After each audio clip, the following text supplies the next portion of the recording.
But once the big crash came and there was the Depression, a lot of people were out of work, so you associated with the Americans if you were on the poor side.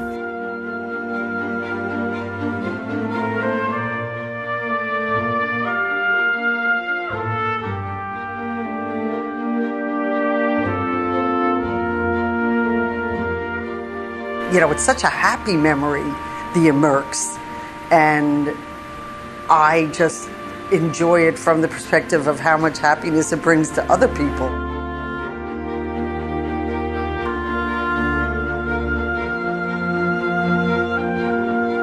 And then I also rooted for the Brooklyn Amerks. I think I rooted for them for 1 year. Before that, I think they were the New York Americans.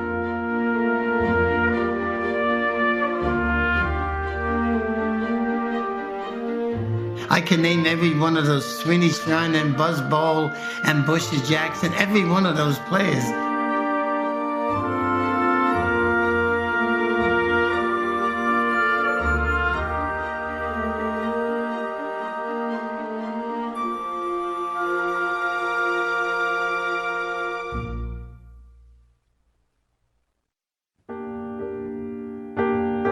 There was a time when Brooklyn was the center of the world. Manhattan had class and money, but Brooklyn had heart and grit. We had a can-do attitude that would help win the Second World War. We were the laborers who fueled New York and America and the world. We were manufacturing and shipping and innovation. And we were sports. Baseball and stickball and sandlot football and roller hockey. We had them all. We even had the Brooklyn Dodgers. Then, as if by divine right, we became the Brooklyn Americans, and they became us. These star-spangled Amerks were ours to cheer for. They were a team of equal parts fantasy, heart, desperation, grit, and guts. Stolen from Hamilton, Ontario to fill the new Madison Square Garden and birthed with a bootlegger's dough, they were fated to be perennial also-rans. The Americans team was to hockey what Bernard Malamuth's fictionist New York Knights were to baseball. And like all great fairy tales, there was a hero. Our hero, Red Dutton. Dutton was an immigrant to our borough, but we were all immigrants. He understood us, and he understood that the Amerks belonged to Brooklyn. And so he moved them in name and moved them in spirit, but never quite moved them in the flesh. And then the fantasy met the facts, and the facts were joyless and bitter. Just like that, the Amerks were gone. The Amerks, the original seventh in a league claiming a history of the original six, gone. And with their death, so began the slide. The Dodgers were next, off to L.A. Businesses moved, and so did families. And what Brooklyn became was a punchline. But miracle of miracles, Brooklyn is back. The NHL is back, too, where Dutton had wanted them all along. A time to celebrate, and a time to remember. To remember the team that was here first. And remember Red, the man who brought the Amerks through the desert but was not allowed to enter the promised land. One thing is definitely true in Canada, and that is the average youngster cannot separate in his memory when he learned to skate and when he learned to play hockey. Both run together. They do become acquainted with the flat blade on the end of the crooked bat long before the children south of the border, but this is only because we have ice considerably longer than the States, and consequently just about every game a boy or girl plays in the Dominion is done on skates. Red Dutton. Hockey began in New York City and the metropolitan area because we had cold winters. Prospect Park Lake would freeze, Central Park Lake would freeze. People would go out skating. There are many, many pictures. And, of course, there would be some hockey sticks, primitive hockey sticks around. Plus, in the 1890s, a few significant rinks, indoor rinks. Artificial ice actually was developed in the States before it was in Canada. Pittsburgh, for example. So we had a rink in Brooklyn, in Clinton Hill, near Clinton Avenue, near Myrtle Avenue, not far from actually where I grew up. American hockey of that era tended to be played by college players. So it started in places like Harvard and Yale. And after graduation, they took their joy in the sport and took it to where they were working, maybe on Wall Street and going to New York. And they gathered in small clubs like the Nicholas Street Arena and started up and put artificial ice in there and created small clubs there. But it really didn't have the kind of popular appeal that it had in Canada. So when hockey, NHL hockey, comes to the United States, it really has to work very hard to appeal to people beyond the small group of elite people that had liked it before. Hockey began to be played here in the late 19th century, and there were teams, a couple of collegiate teams, began to play, and Canadian teams came down early 1900s. Some of the best players in Canada would come down. In Manhattan, the rink was the St. Nicholas Arena. That lasted well past World War II, by the way, and it featured college teams. Princeton, with the great Hobey Baker. He was considered one of the greatest American players of all time. Unfortunately, he died right at the end of World War I in a plane accident. He took up a repaired plane, and it wasn't repaired, and it crashed, and that was the end of Hobey Baker. But that was the kind of early hockey we had.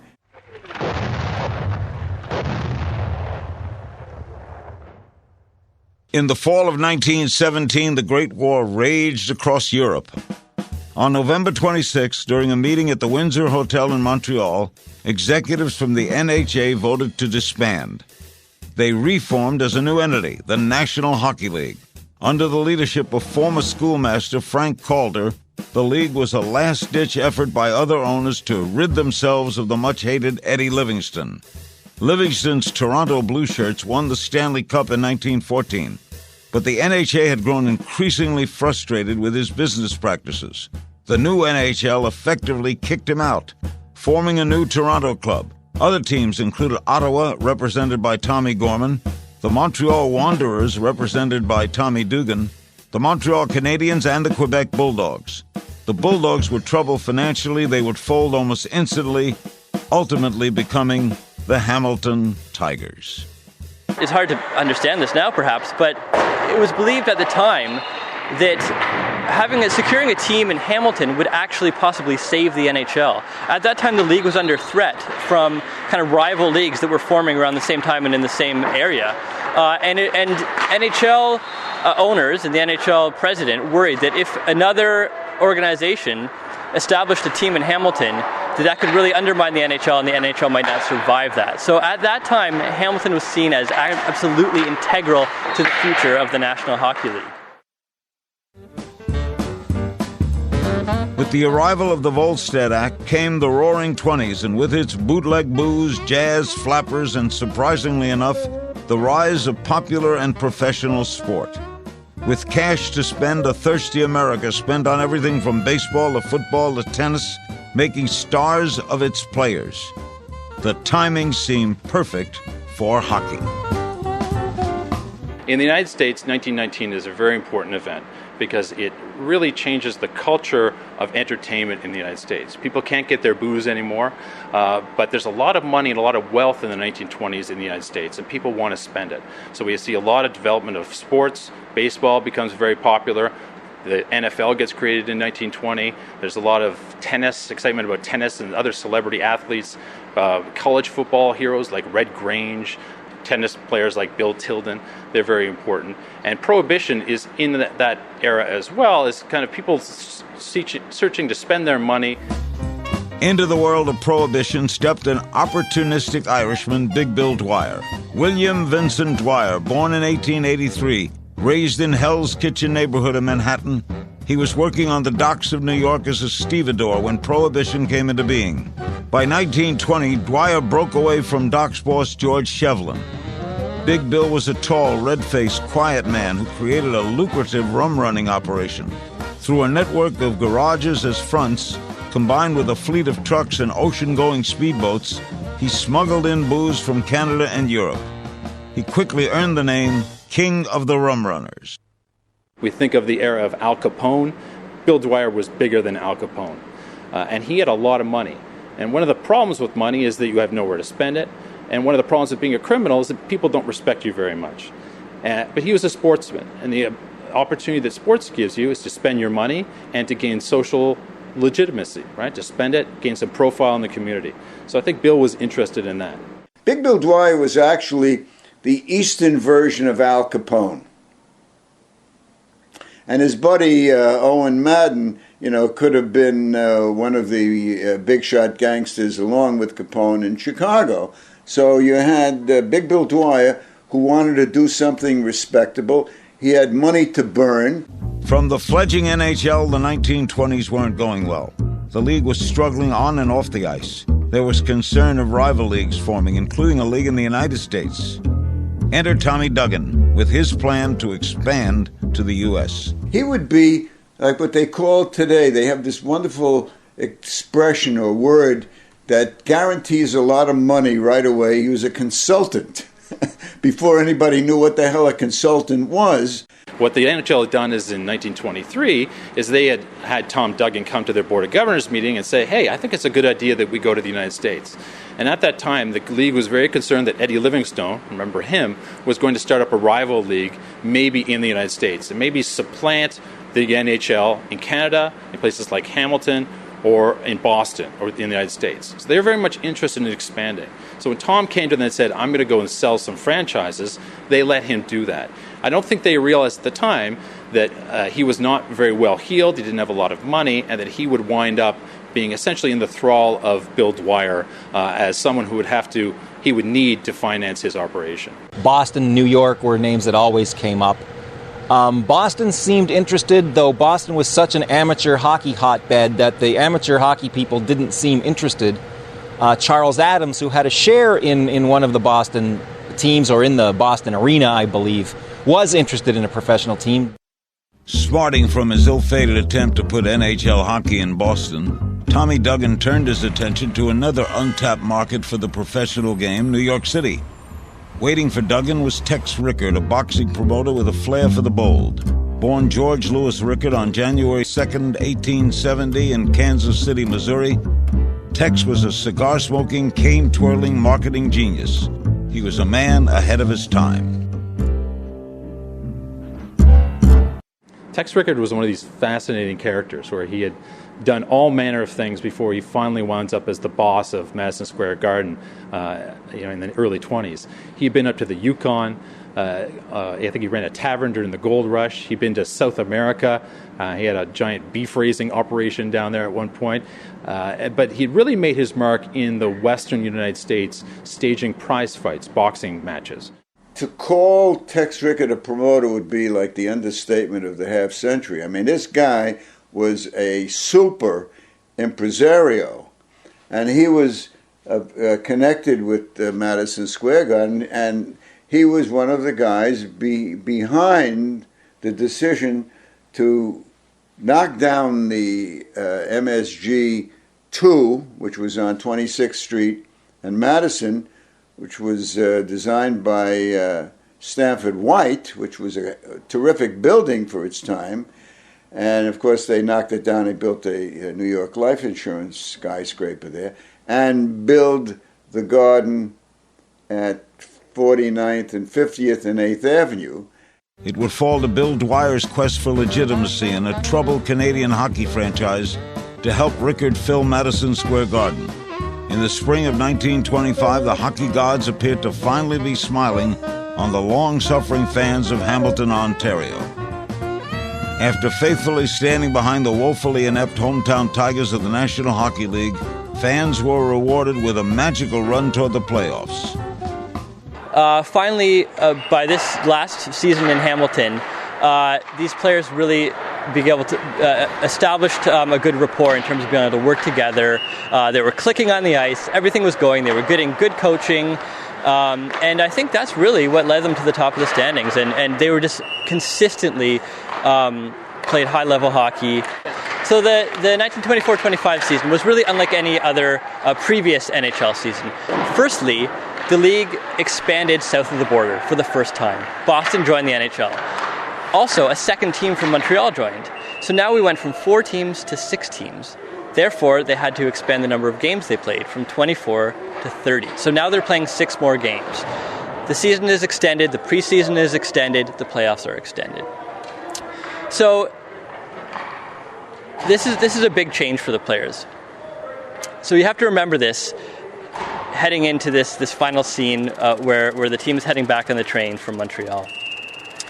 So the team, they gather on the train on their way back from Montreal and they get talking. They're not happy. They're not happy with management. Tempers start to boil over. In what was the first players' strike in the National Hockey League, Hamilton's Tigers demanded more money for playing a longer season. When the players presented their ultimatum to the Hamilton Tigers management that they get $200 each or they won't play in the finals, the Tigers management say, forget this, we're referring this straight to the NHL president. So it goes right to Frank Calder, who's the president of the NHL.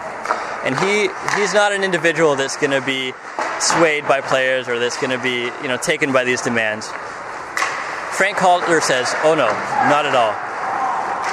Not only are you not going to play in the finals, regardless, and we're going to allow the Montreal Canadiens, who won the NHL semifinals, to come and play in the finals.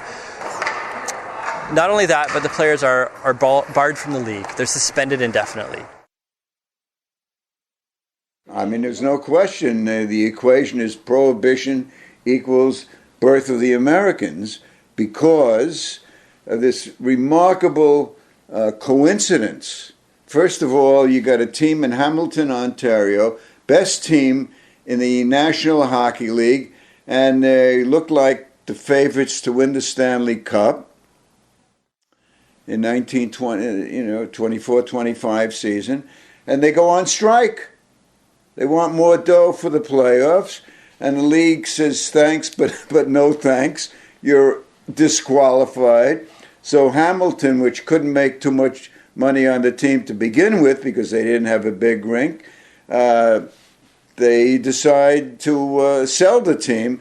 So you had Big Bill Dwyer, who wanted to do something respectable. He had money to burn, and with the inspiration of a couple of hockey writers like Bill Macbeth, who was a Canadian, and Tom Duggan was involved, they persuaded Dwyer, why don't you buy this team? Meanwhile, coincidentally, the Garden needed a tenant, a regular tenant. There was no pro basketball at that time, and hockey was perfect. Dwyer didn't seem to realize that Duggan had made a terrible deal with Rickard. The deal Dwyer signed was a sucker's deal. Not only did Dwyer's Americans rent Madison Square Garden for at least 15 games a season, it guaranteed Rickard and the Garden 15% of the gross receipts from the gate. Plus, the contract guaranteed a cut of their away money as well. And Rickard immediately sees the opportunity of not having one, but 2 teams play in his arena. So he makes a deal with the Americans, with Duggan and Dwyer, saying, you will support me if I want another team. The Mercs were, the beginning. And it's sad, as a lawyer myself, that he did not have a good lawyer to draft the contract, and it was missing that no-compete clause.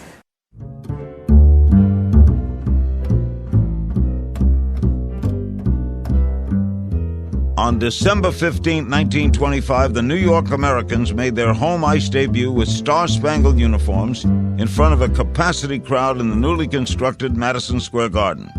The opening game with pomp and glitz and members of high society in attendance, including Mrs. Franklin D. Roosevelt, as well as members of the Adler and Astor families.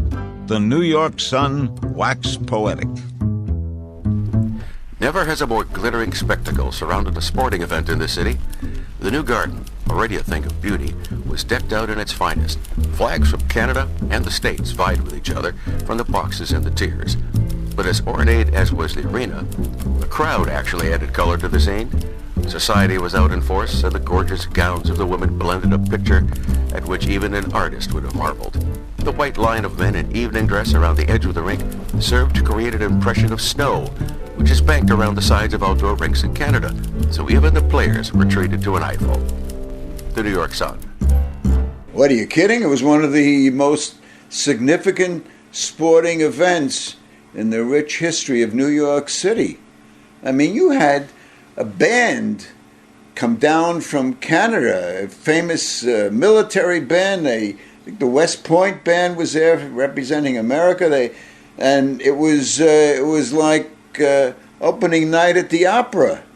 People were wearing tuxedos and top hats. It was huge. And of course, it was the proceeds, I think, went to a philanthropy. There were major parties afterwards, and there were after parties for the after parties. I mean, it was just a hell of an event, and a pretty good hockey game was played. The Montreal Canadiens skated to an easy 3-1 win. Maybe it wasn't such an easy win considering how distracting some visiting players found the home side's star-spangled uniforms that evening. Auriel Joliet, the diminutive Montreal Canadien winger, was quick to mock the hockey sweaters. Geez, what a surprise to see New York in that game, those bright sweaters. They looked like they had come right out of Barnum and Bailey Circus. We didn't know whether to play hockey against them or ask them to dance. Auriel Joliet, Montreal Canadien. Noticeably absent from the opening night's festivities was Bill Dwyer. On December 4th, Dwyer had the misfortune of being front-page news. Biggest liquor ring smashed by arrests of 20. Here, William Dwyer seized as head of international group-wide bribery charged Operations Random Millions. That read the headlines on page 1 of the New York Times. Emory Buckner, the famed U.S. Attorney of New York, had finally caught his man. You know, while you were speaking, I thought to myself, I really should be convicted. Bill Dwyer. Dwyer had built his empire on the back of bribery. This one time attempting to bribe the Coast Guard had been his undoing. And with that misadventure, the Americans publicly became Tex Rickard's Americans. His getting jailed was sort of like the same mistake he had made, with the clause that he didn't see. But, hey, it happened. Tommy Duggan was listed as the club's chairman. Tommy Gorman, the former Ottawa Senator executive, hired away by Dwyer to serve as the team's manager and coach. It would take until 1927 for Dwyer to see the inside of a jail cell. Convicted and sent to federal penitentiary in Atlanta for a 2-year sentence, he managed to only serve a year. Well, they were in a position to call the shots. You have to understand something, that Dwyer was not focused just on his hockey club. This was like a toy. He had racetracks. He was all over the place, and he had to maintain his position as the king of the New York bootleggers. He had to take care of people like Mayor Jimmy Walker. They wanted to go to the 21 Club, which was then a speakeasy. He was doing a lot of other stuff. Plus, he had a gang. Plus, the gang lived at a hotel, at the Forest Hotel, right near the Garden. I mean, he had a lot of little things to take care of in his big cartel. So it would, it would be perfectly natural for Rickard to be running a lot of the things that you might think that Dwyer was, but he had the dough. And he had the team, and the team was here. It was a fait accompli. That's all that mattered. As the 1925-26 season continued, the Americans were woefully inept on the ice. Even though the Amerks boasted most of the roster from the successful Hamilton Tigers, including Billy Birch, who was touted in New York City as the Babe Ruth of hockey, Manhattan proved too much. If the 20s roared, then the 20s in New York roared loudest. Soon enough, this group of Canadian hockey players discovered they were a long way from sleepy Hamilton, Ontario.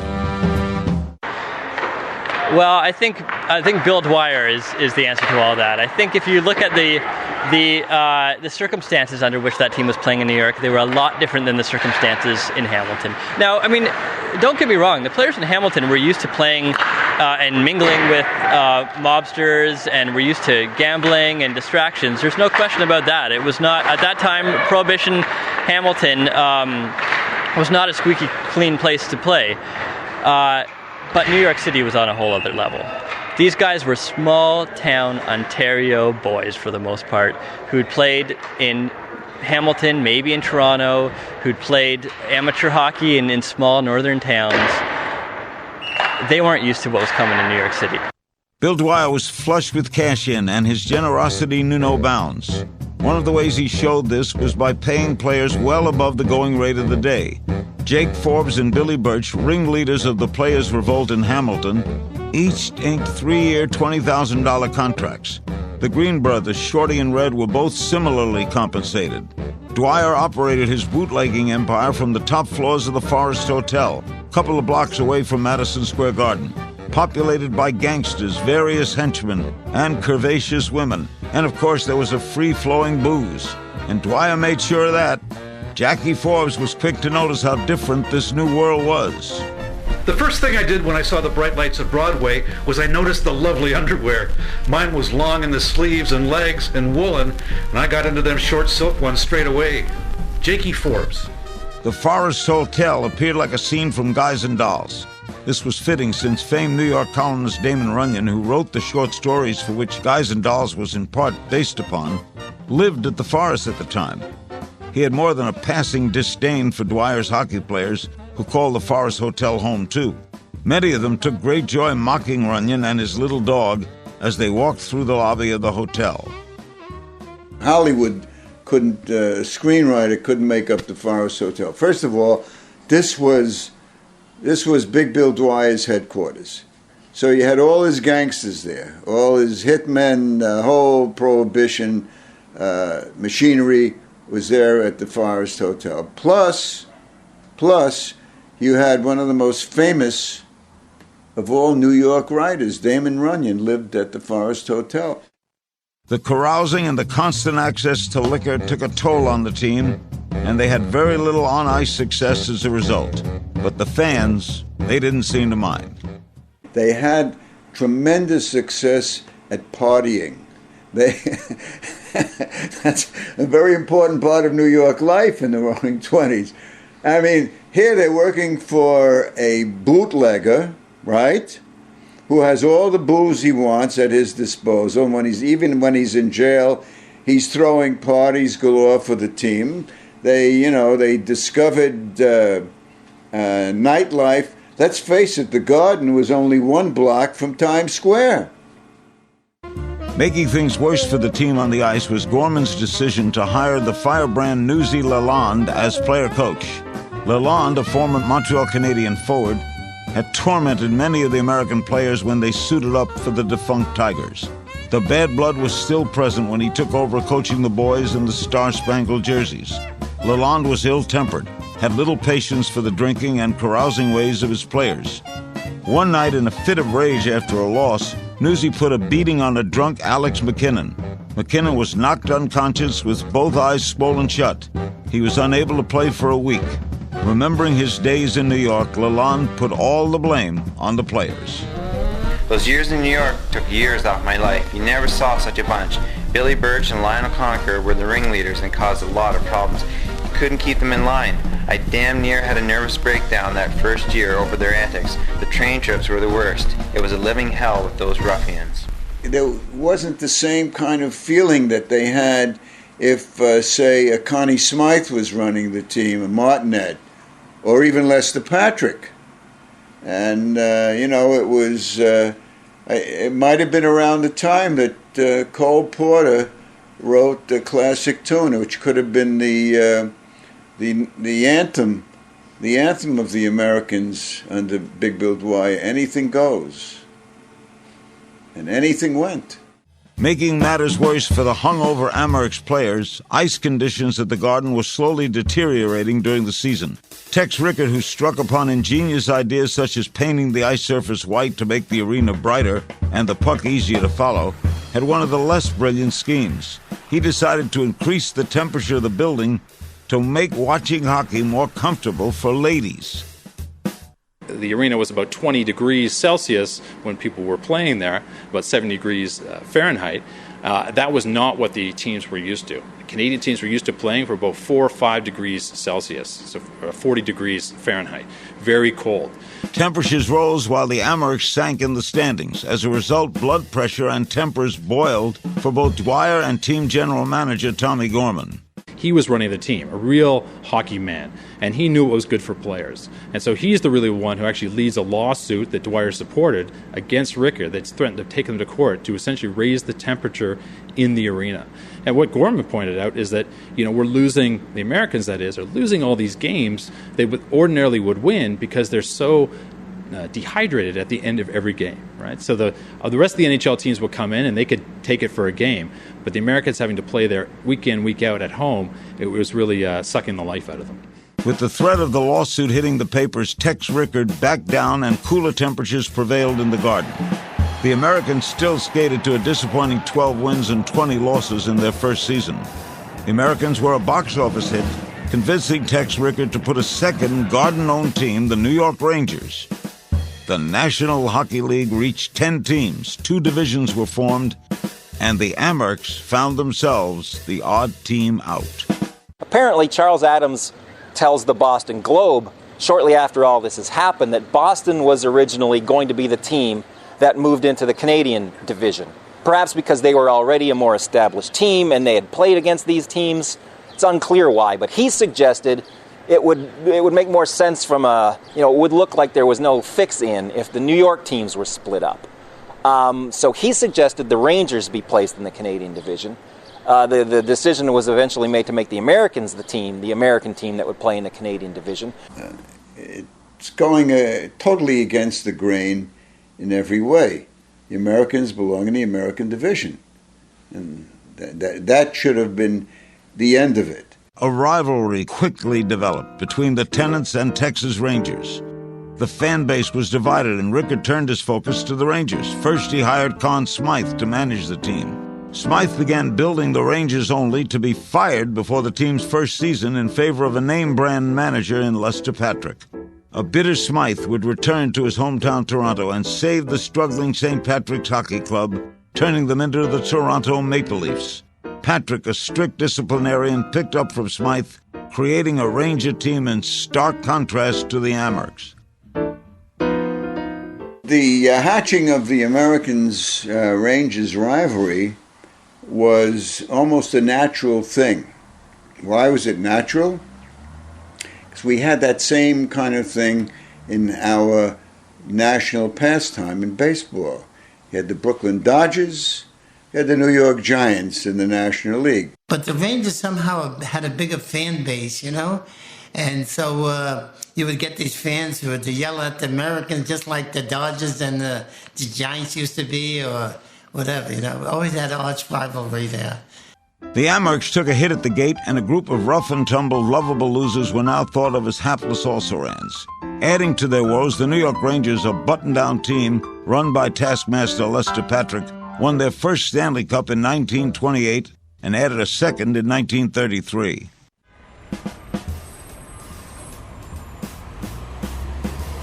If the Americans were suffering at the box office, it didn't impact the partying ways of the players. The team became infamous league-wide for their wild ways. The Amerks even had their own slogan, "Join the Americans and laugh yourself to death." That was coined by their goalie, Roy Waters. Roy Waters mentioned that he was trying to lure one of his former teammates who had played with him in Pittsburgh to come join the Americans, and of course the fact that they had done so much partying and it had a negative effect on their performance on ice, which was one of the tragic aspects of the team. Big Train Conacher was an example of how the Americans' love affair with booze could have a ruinous effect. Conacher came to the Americans via a trade with the Pittsburgh Pirates. Before this, he was an outstanding lacrosse player and a star in the Canadian Football League, battling for the Grey Cup. By the 1929-30 season, when he was named player coach of the Americans, Conacher was a functioning alcoholic. Exposure to New York City and Bill Dwyer's Americans all but ruined Conacher's career, and it was slowly destroying his life.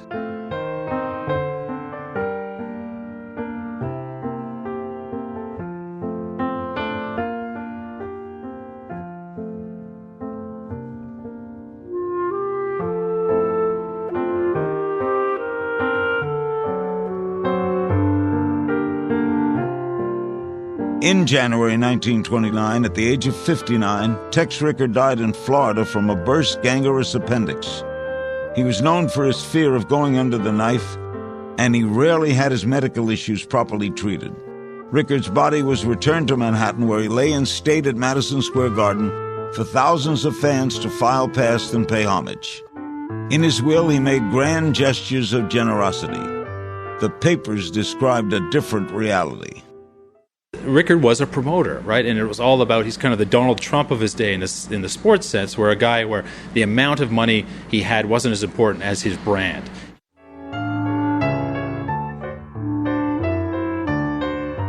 On the blackest of Tuesdays in October 1929, the stock market crashed, ending a decade of roaring parties and easy money. The Great Depression brought widespread financial hardships, chronic homelessness, poverty, and hunger. It wasn't long before the new reality hit professional sports.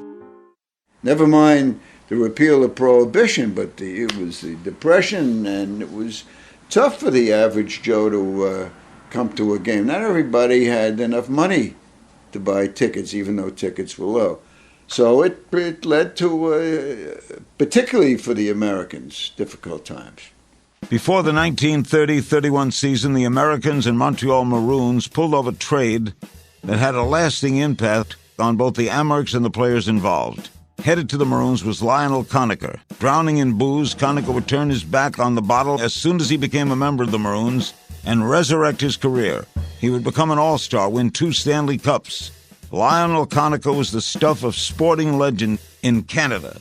Sadly, his life was cut short when, as a member of Parliament, he collapsed and died at third base after stretching a single into a triple during the annual Parliament Press Gallery softball game on Parliament Hill in Ottawa, May 26, 1954. Coming to the Americans was a red-headed defenseman with a fiery temper to match, Red Dutton. That Dutton had lived long enough to play hockey, yet alone play hockey for the Amerks was nothing short of a miracle.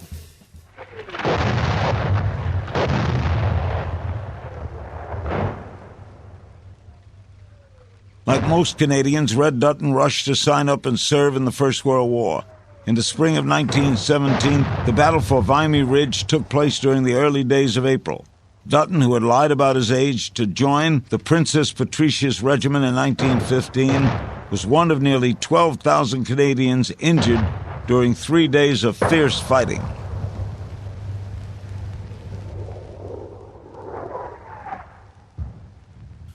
I was the 22nd Canadian to enlist, and was afraid the war would be over before I got overseas.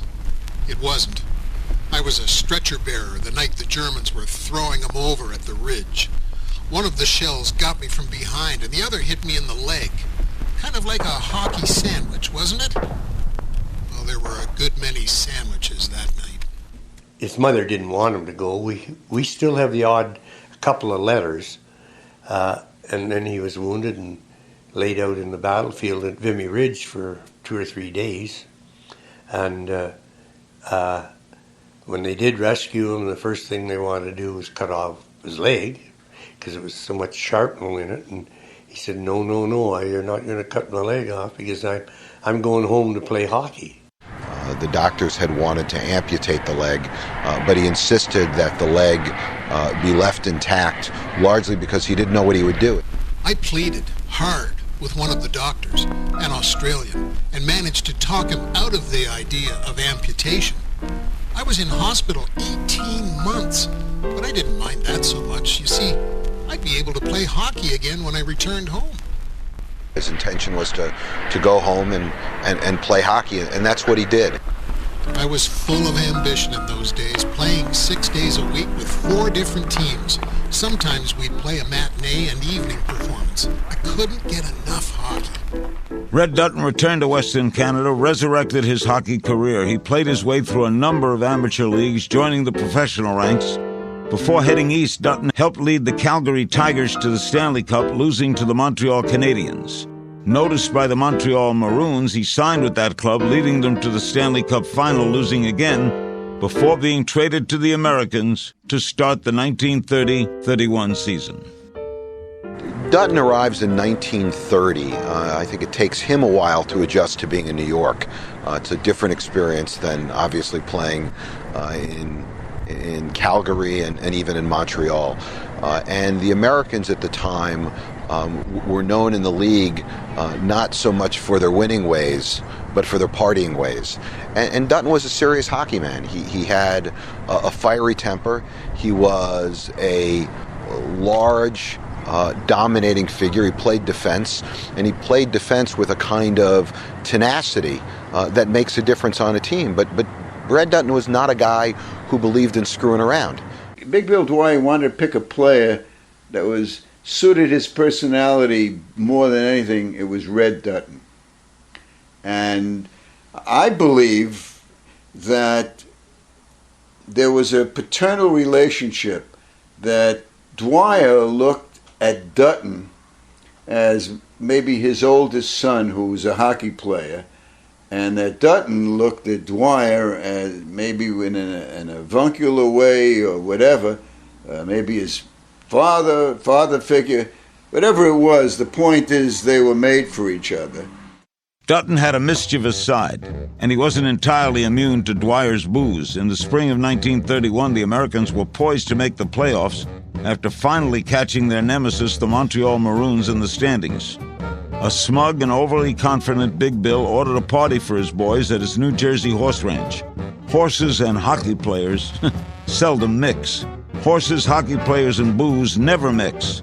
Dutton challenged some of his teammates to race with Bill Dwyer's horses. According to Amherst goalie Roy Waters, the race went terribly wrong for the team's rugged winger George Patterson. When his horse went left into the first turn, Patterson went right. The result, a season-ending broken collarbone for the forward. The New York Sun reported Patterson as the victim of a freak accident in practice.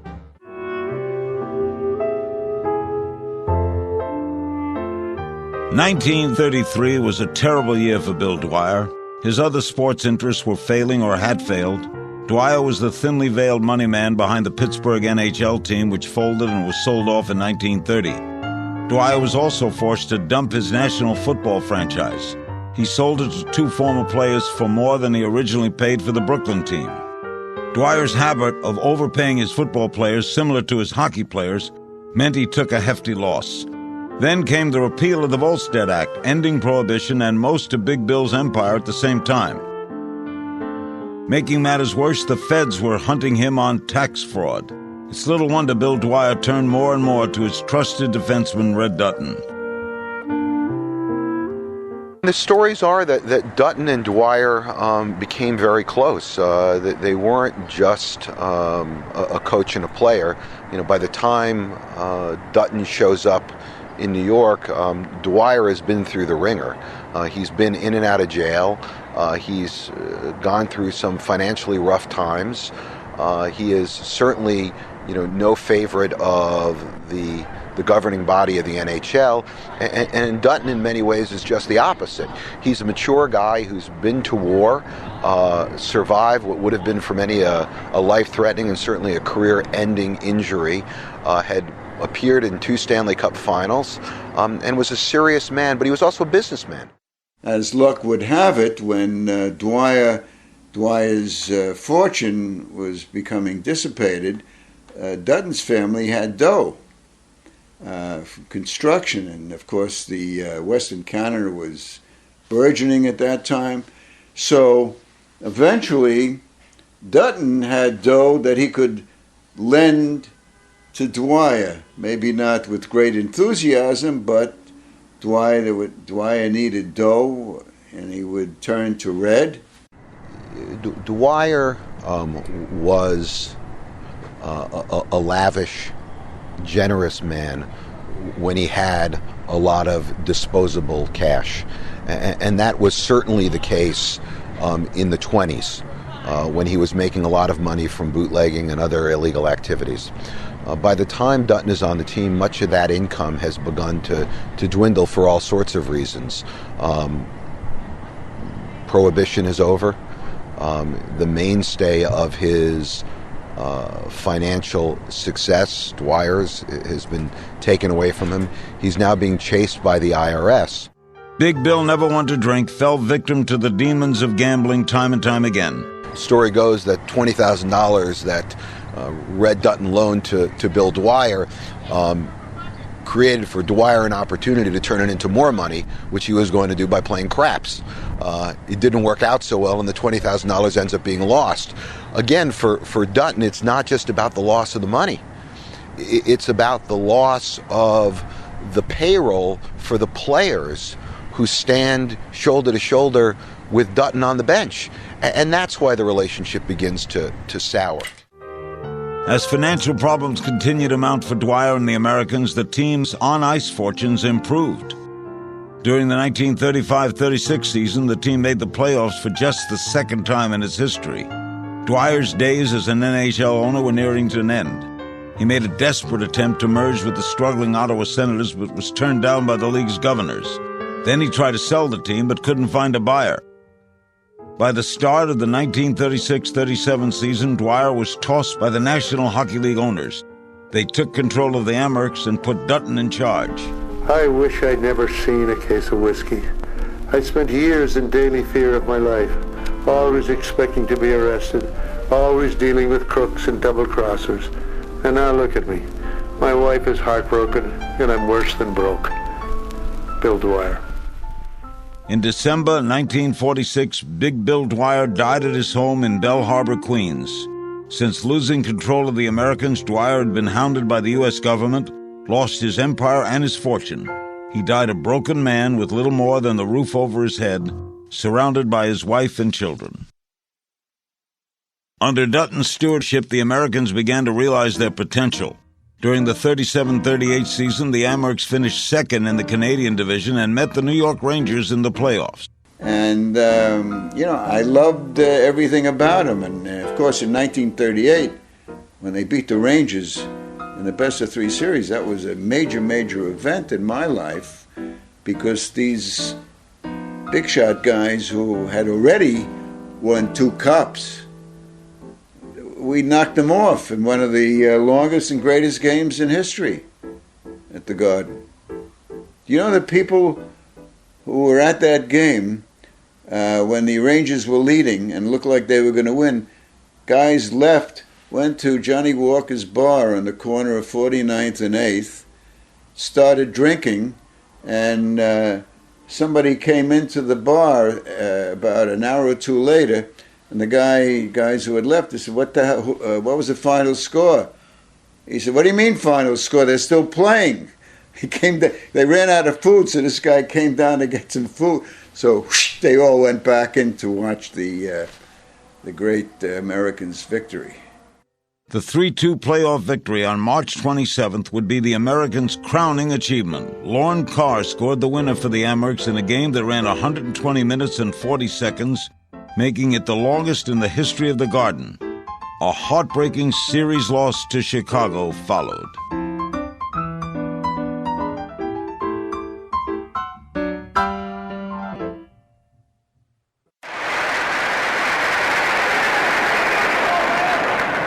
behalf of the hockey fans of New York State, for 12 years of very full service, Everything was going downhill for Red Dutton and the Amerks. He tried it again to center it out, and Campman spears it, breaks out with Drillen, who takes the forward pass, goes over the American line, the pass is in front, and Campman goes sailing into the boards with Hooley Smith. App centered one that went wide, and Campman is lying on the ice with Hooley Smith as their skates were caught. They're up now. Charlie Conacher shoots the puck back to his own net to Carr. Carr, the American, taking his time, shoots it too far for Conacher to handle. Heading into the 1938-39 season, Dutton was saddled with a team of players past their prime. By 1940, Dutton was losing players and money. War had broken out in Europe in 1939, and by 40, Canadian hockey players were being pressed into action as part of the Royal Canadian Armed Forces. The 1940-41 season was a disaster. The Amerks won only 8 games, and Red Dutton had had enough. Well, Dutton is running the team for a long time, and he aspires to own the team. He has the money, he has the dedication, he's been a player and the manager for a long time, But he realizes there's no future as long as they're playing in Madison Square Garden. The only option is to move it to another arena. So he starts developing plans to establish it perhaps in Brooklyn, somewhere close where they can maintain their fan base. Professional hockey has come to Brooklyn. Mervyn Red Dutton, now the owner, on option anyway, made the announcement officially at a luncheon given to hockey writers at Toots Shor yesterday. The Duttoneers, after some 15 seasons of traveling the hockey circuit as the New York Americans, already have begun the changeover. First came the assumption of the grand and winning name, Brooklyn. Then the Duttoneers began practicing here on the Ice Palace on mornings and allowing the youngsters in to watch. They've been getting the inside track on the road to Brooklyn Hearts. The next step will be setting up an office in Brooklyn. That'll be followed by father and son nights, mother and daughter nights. The limit to this, no man knows. The Brooklyn Eagle, November 13th, 1941. The league was eyeing Brooklyn as a site to put a team.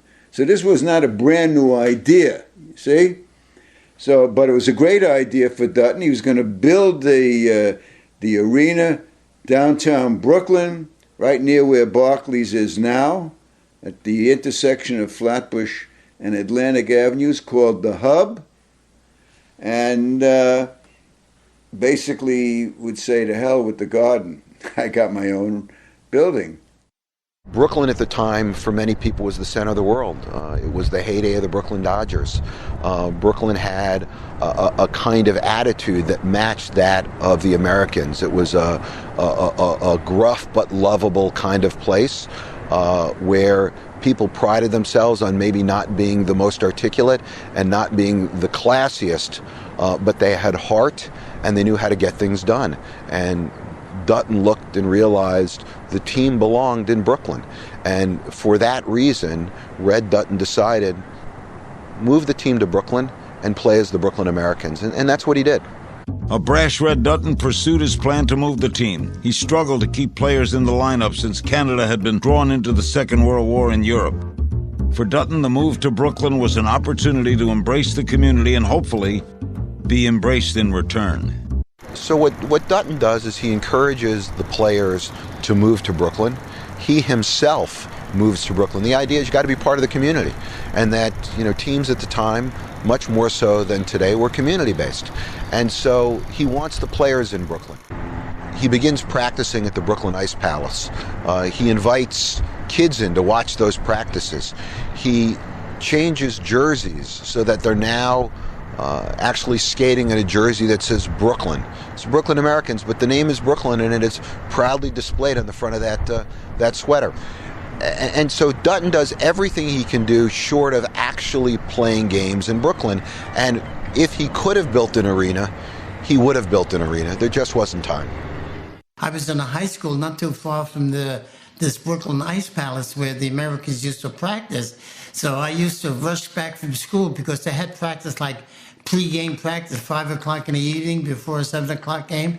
And I used to finish school at 3 o'clock, and it was about an 8-block walk from my high school to the Brooklyn Palace. So I used to get in there and watch the practice. And players used to wave to me. They didn't do too much talking because they had to worry about their practicing. But I made sure I was there for every practice game. And then at 5 o'clock in the evening, they would open up the skating rink for the public. So here was the Americans, and a hockey team was using the public facility for an ice skating rink. And then I watched a few games, few practices. And then, like I said, I went to the Garden in the evening, take a subway to Madison, New York. I lived in Brooklyn at that time. And I used to go to any American game. Paid 75 cents to sit in the end balcony. Other than the games that they gave me tickets to come in, the Americans. But I was a real fan of the hockey, and so I made sure it was my business. We loved to watch hockey, and we would go into Madison Square Garden, as we used to say in those days, and probably still do. We go to the city. We didn't believe we lived in the city. We lived in Brooklyn. And we take the subway in, and the old Madison Square Garden was at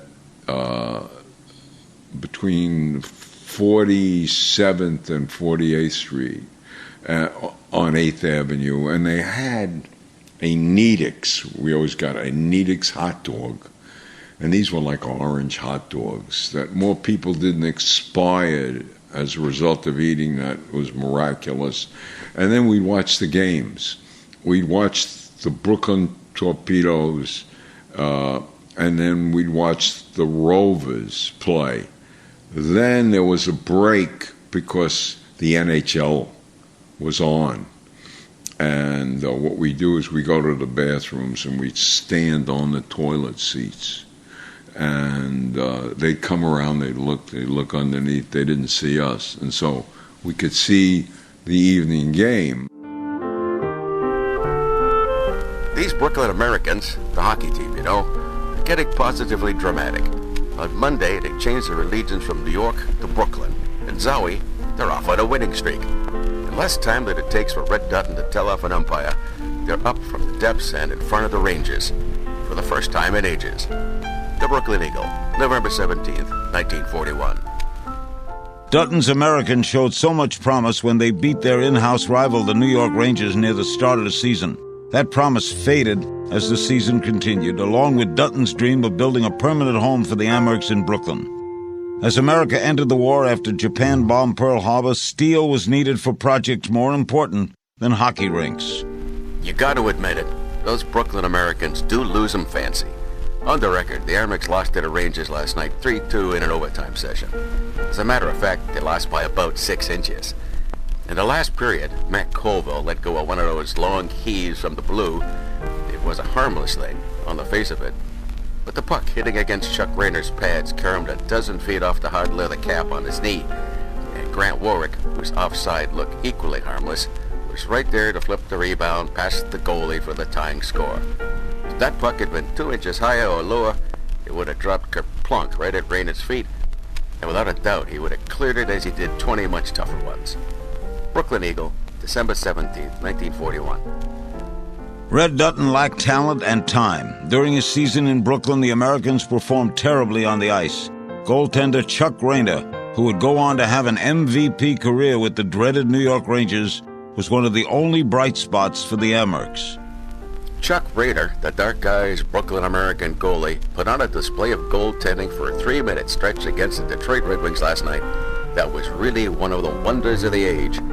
There he stood, not even a goal stick in his hands. He'd lost it in a melee. And those Red Wings hammered away.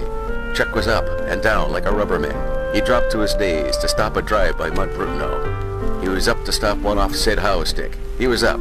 He was down. Shot after shot was fired, but not a puck went into the net. An amazing show, that job of Raiders. It came when the Amerks had 2 men off in the penalty coop. That meant that the Wings at times had 5 men up there hammering away. They could not pass Rayner, not for those 2 precious minutes. But for all that, the Amerks still lost. The score, 3-2, and the 14th one-goal loss of the season. Brooklyn Eagle, February 25th, 1942. For the Americans, the season in Brooklyn was a disaster on ice. They spent much of the year trying to claw their way out of the NHL cellar. A 10-game losing streak sealed their fate. The pressure of running the team and fighting to find an arena location combined with coaching took its toll on Red Dutton. Finally, after sleepless nights and meltdowns behind the bench, Dutton stepped down as coach. By the final day of the NHL season, the Amerks pulled within striking distance of the Montreal Canadiens for the final playoff spot, needing a win in Boston to clinch a berth in the playoffs. Instead, the Americans collapsed and lost 8-3 to the Bruins. It was a sad but fitting end, considering Boston was one of the teams that didn't want the Americans to exist. The problem is there's not enough time. The war is on in Europe, and the Canadians are fighting in the war. And Dutton is losing players, and there's no way to replace them. And so the NHL comes and says, you've just got to suspend play. You don't have a sufficient bench to be competitive. And that's what happens.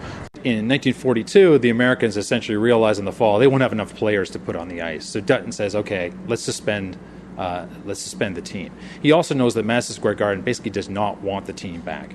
So the only real option for him is to build a new arena. Now, in 1942, no one knows how long the war is going to last.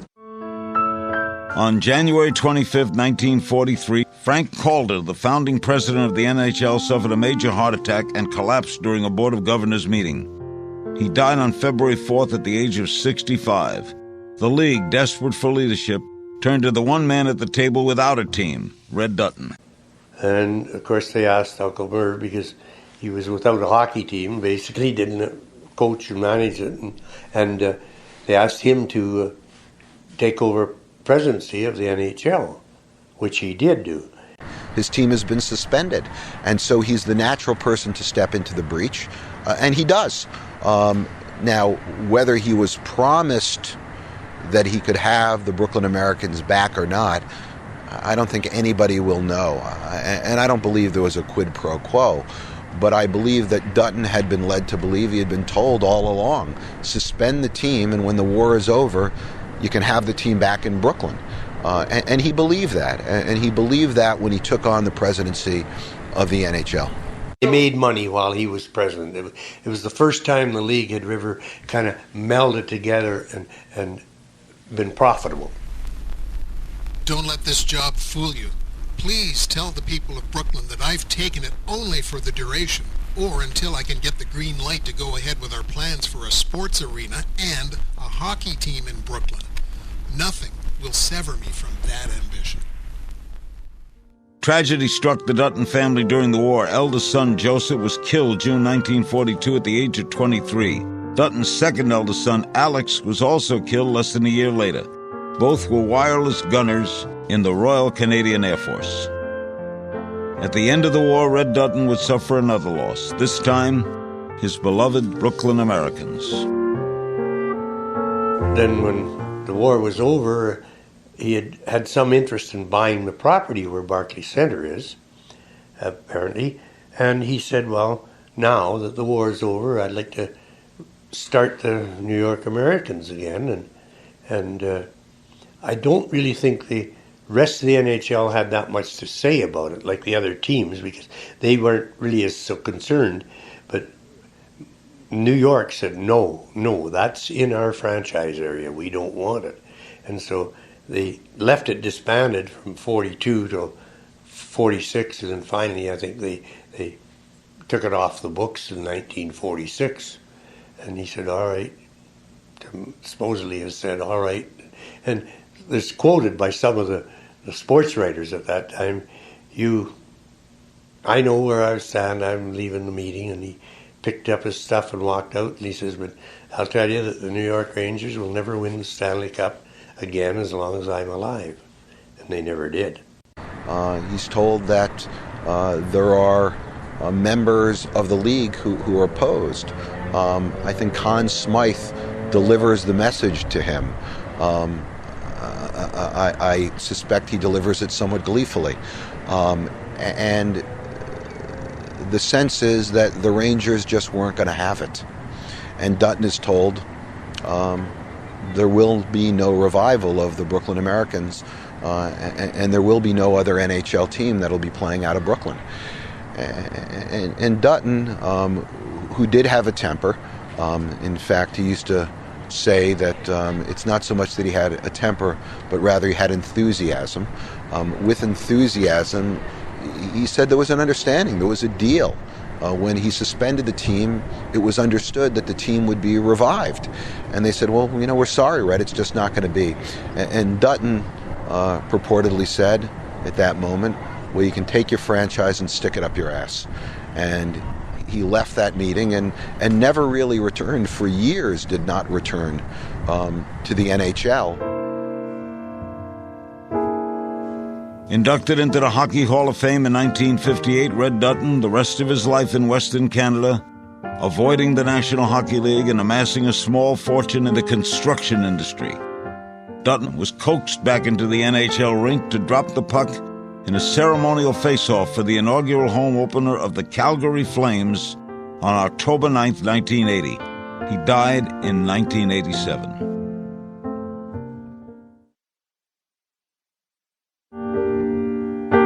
In 1957, Brooklyn was dealt a blow and Major League Baseball voted to move the borough's beloved Dodgers to Los Angeles.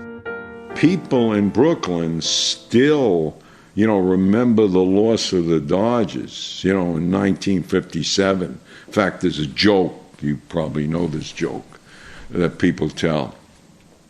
Okay, you walk into an elevator, you have a pistol in your pocket, you have 2 bullets. In the elevator is Adolf Hitler, Joseph Stalin, and Walter O'Malley, who moved the Dodgers from Brooklyn to Los Angeles. Okay, who do you shoot? And the answer is, you shoot O'Malley twice. Brooklyn then went from being a place to be to being a place to leave, a place to be stuck in. You look at cultural history, if you watch movies, the pre-war movies always presented Brooklyn as this feisty, aggressive, savvy, smart kind of place. And it was reflected in the Brooklyn character. By the time you get to the 70s, what is Brooklyn? Brooklyn is the place in Saturday Night Fever that Tony Manero wants to leave. He watches the bridge, and it's not the Brooklyn Bridge, it's the Verrazano Narrows Bridge as an exit. Welcome Back, Kotter, a popular TV show. What is the theme of the show? That this guy who finally got out of Brooklyn is now stuck back in Brooklyn.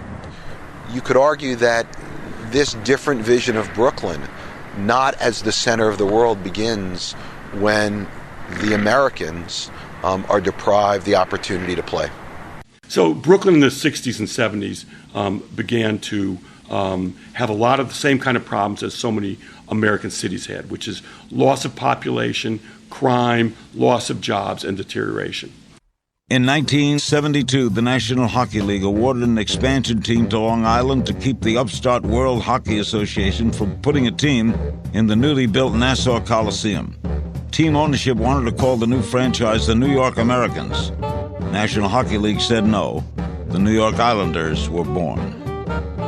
Bruce Ratner's plan to create a sporting venue was the first step in the Islanders coming to Brooklyn.